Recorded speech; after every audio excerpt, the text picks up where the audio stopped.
Hi, welcome to the African World Channel. In a bid to combat climate change, African leaders have made a controversial move, selling vast tracts of land to foreign entities like Dubai-based companies. This strategy, touted as a solution to preserve forests and offset carbon emissions, has sparked a fierce backlash from citizens across the continent. In Liberia, for example, the government's decision to sell off a significant portion of the country's land to Blue Carbon, a Dubai-based company, has ignited protests and resistance from indigenous communities. These lands, rich in biodiversity and vital for local livelihoods, are being traded away without the consent or consultation of the people who call them home.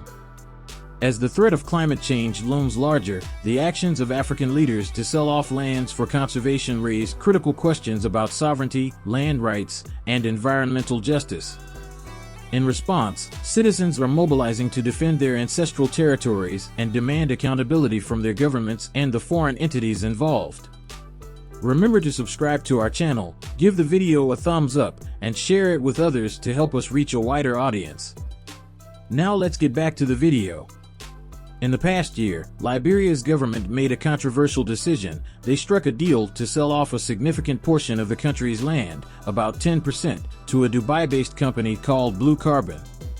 This chunk of land measures a staggering 10,931 square kilometers, 4,220 square miles.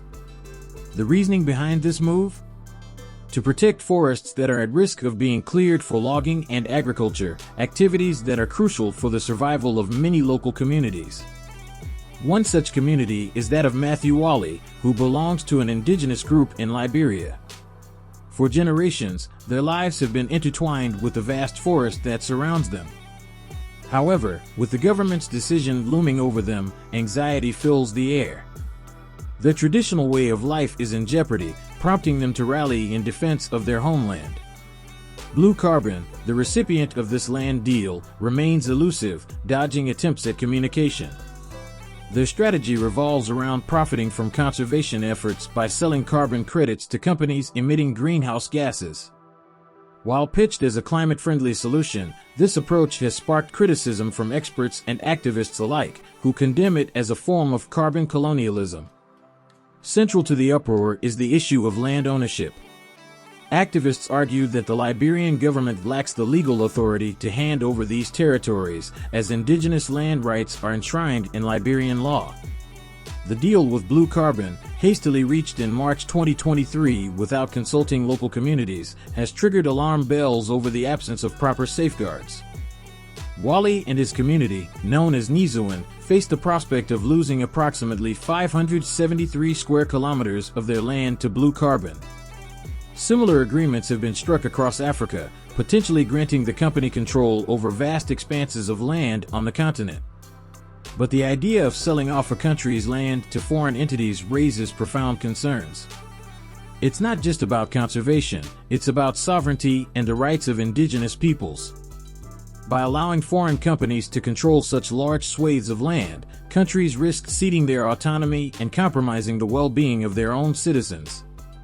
Furthermore, targeting African countries for carbon offsetting may not address the root causes of carbon emissions. While Africa contributes the least to global greenhouse gas emissions, countries like China and the United States remain the biggest producers.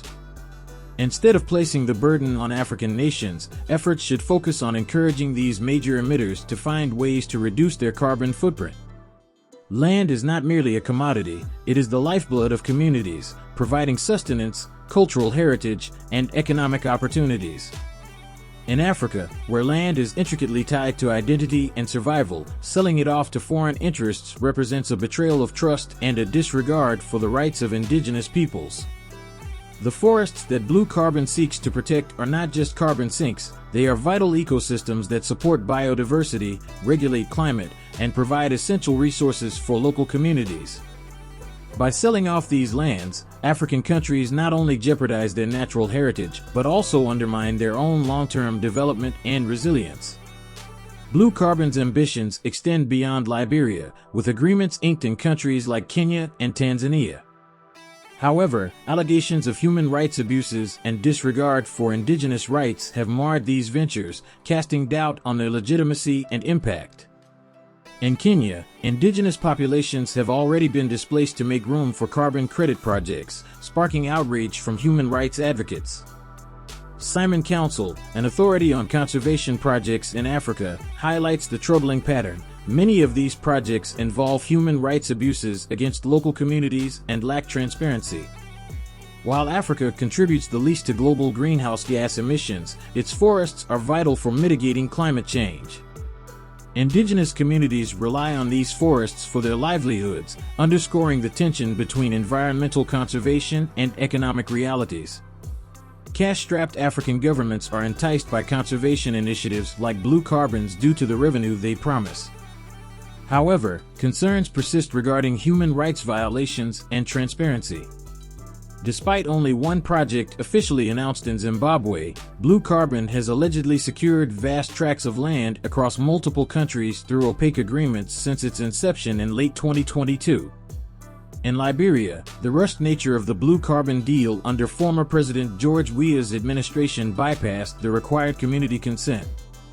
Protests and activism led to the deal's suspension, but uncertainties remain under the new government. Emmanuel Yarkpoolo, Liberia's Environmental Protection Agency director, acknowledges the deal's lack of transparency and pledges to develop rules that balance environmental and economic concerns while respecting indigenous rights. Yet, questions linger about blue carbon's practices. Founded by Emirati Royal Sheikh Ahmed Dalmouk Al Maktoum, the company's opaque operations and undisclosed buyers raise suspicions among conservationists. Moreover, the effectiveness of carbon offsetting itself is disputed. Concerns about additionality and the permanence of carbon storage in forests cast doubt on the climate benefits of such projects. Wally stresses that Liberia's communities already practice sustainable forest management, making some conservation initiatives redundant. In the face of mounting pressure and uncertainty, it becomes evident that the battle over indigenous land rights and carbon conservation transcends national borders. It embodies the struggle for equity and justice in a world grappling with the urgent imperative of climate action. As Africa contemplates its role in this global narrative, it must assert its sovereignty and prioritize the well-being of its people over short-term gains.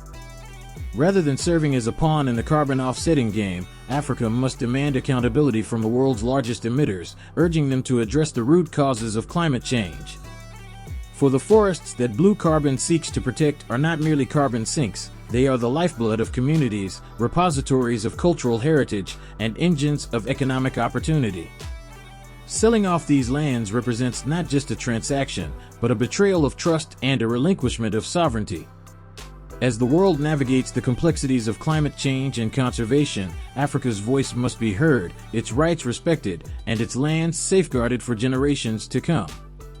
Only then can we truly embark on a path towards a sustainable and equitable future for all. We value your input.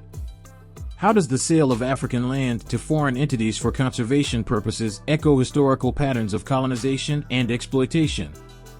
How can we challenge the narrative that selling land for conservation is inherently beneficial, and instead critically examine the potential negative consequences for local communities and ecosystems? Please share your opinions in the comment section below. And don't forget to subscribe to our channel, like this video, and share it with others. Thank you for watching.